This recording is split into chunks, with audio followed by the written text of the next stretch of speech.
Hi guys, it's Gaz at Splinter Gaming Services. In this video I'm going to be reviewing the new Trenchworx Ostwind and Wirbelwind kit. We're going to be looking at what the kit contains and what I'm going to be doing with it, and I'm also going to do a comparison with the Warlord Panzer IV so you can tell the size differences, and then I'll show you what it's going to be fitting into the army that I'm going to be using it with. Hope you enjoy.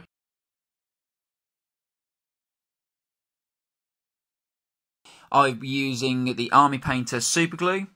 There's quite a bit in there. It does really well for plastics, metals and resins. Just to ensure a quick fit, I use the Army Painter Magic Activator Spray.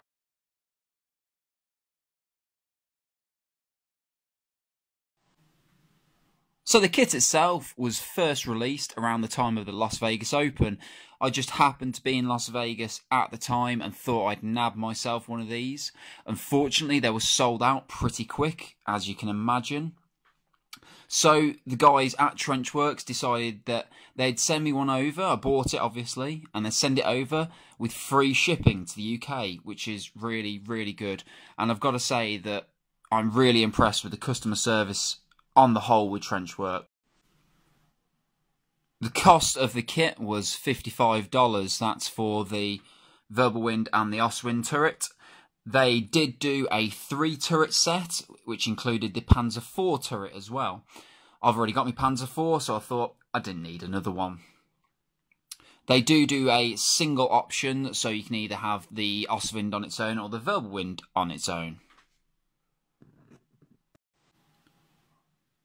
The vehicle itself is made of a very high quality resin. I've had some resins before where they've warped or they're very thin and brittle. This stuff is really, really good. It's solid, chunky resin.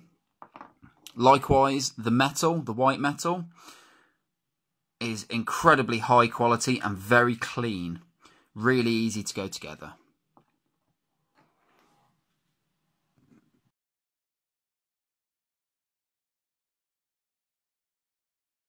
So let's have a look at the turrets then. So we've got the Ostwind with the heavy autocannon and the Wirbelwind with the quad autocannon. I haven't entirely assembled these, as you can see. The sides are yet to go on both of them, because moulded into them is actually the crew.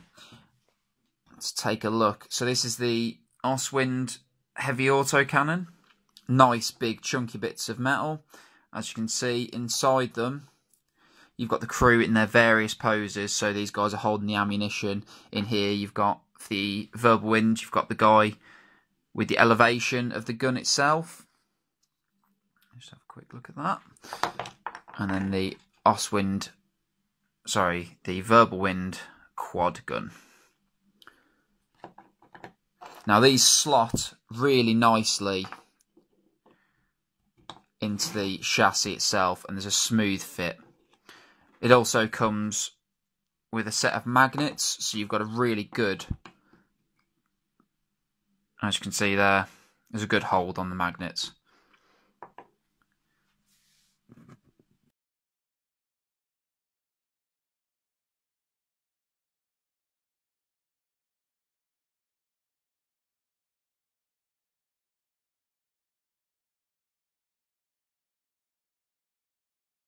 Now we'll do a comparison between the Trenchworx kit and the Warlord Games resin Panzer IV. This is mine for my Battle of the Bulge army in some crazy stripy camouflage.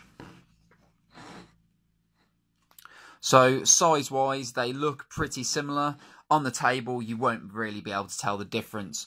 Looking up close, however, the Trenchworx tank is slightly longer and fractionally wider. It's got a slightly chunkier, bigger build. However, as I said, on the table, you won't be able to tell.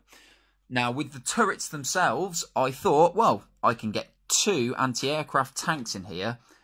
In one army would be pretty vicious. However, let's just have a look.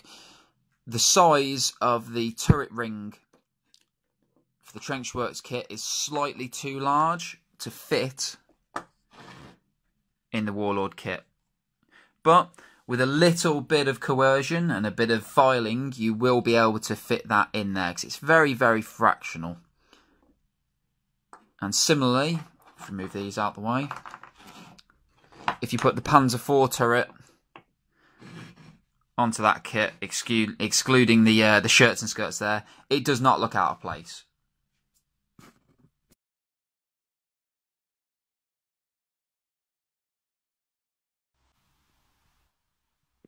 I plan on painting up the Ostwind Wirbelwind combo into my Battle of the Bulge army. As you can see here, nice winter Germans. I'm not entirely sure how to paint it yet. I may well go with the 3-pattern German camo, or just give it a good whitewash. I haven't quite decided yet. Some feedback from you guys would be great, some ideas. You've already seen the Panzer crazy stripe. I might try something like that again. But as you can see, this is where it will be fitting into. So I hope you enjoyed my review of the Ostwind Wirbelwind from Trenchworx. I will be doing further reviews of different kits as I get them, so stay tuned. Also, if you did like this, hit that subscribe button, like and share it on Facebook. Thanks guys, see you next time.